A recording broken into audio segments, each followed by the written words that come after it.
মধ্যপ্রাচ্যের রণক্ষেত্রে উত্তেজনার পারদ এখন তুঙ্গে। ওয়াশিংটনের দেওয়া ৪৮ ঘণ্টার যুদ্ধবিরতির প্রস্তাব সরাসরি প্রত্যাখ্যান করেছে ইরান।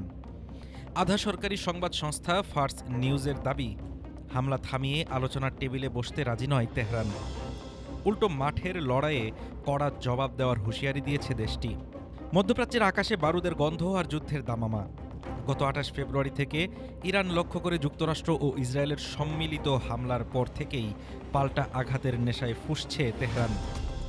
এরই মধ্যে সামনে এলো চাঞ্চল্যকর তথ্য।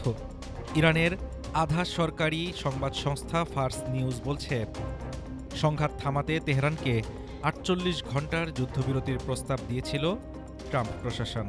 ফার্স নিউজের দাবি, গত বুধবার একটি তৃতীয় দেশের মাধ্যমে এই প্রস্তাব পাঠানো হয়।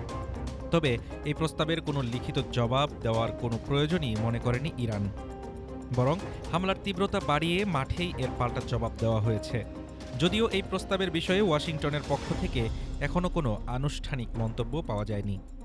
তবে বিশ্লেষকরা বলছেন, কুয়েতের বুবিয়ান দ্বীপে মার্কিন সামরিক গুদামে হামলার পর চাপে পড়েছে পেন্টাগন। মধ্যপ্রাচ্যে অবস্থানরত মার্কিন বাহিনী যখন ক্রমাগত চ্যালেঞ্জের মুখে, ঠিক তখনই কূটনৈতিক তৎপরতা শুরু করেছে যুক্তরাষ্ট্র। কিন্তু তেহরানের অটল অবস্থানে সেই চেষ্টা আপাতত ব্যর্থ। যুদ্ধের হিসেবে বইছে রক্তের স্রোত। ২৮ ফেব্রুয়ারি থেকে শুরু হওয়া এই অভিযানে এখন পর্যন্ত প্রাণ হারিয়েছেন অন্তত ১,৩৪০ জন। ইসরায়েল ও যুক্তরাষ্ট্রের হামলার জবাবে জর্ডান, ইরাক এবং পারস্য উপসাগরীয় অঞ্চলে মার্কিন ঘাঁটিগুলো লক্ষ্য করে ড্রোন ও ক্ষেপণাস্ত্র বৃষ্টি চালাচ্ছে ইরান। শান্তির প্রস্তাব নাকচ হওয়ায় মধ্যপ্রাচ্যে ছায়াযুদ্ধ এখন সরাসরি সংঘাতে রূপ নেওয়ার পথে।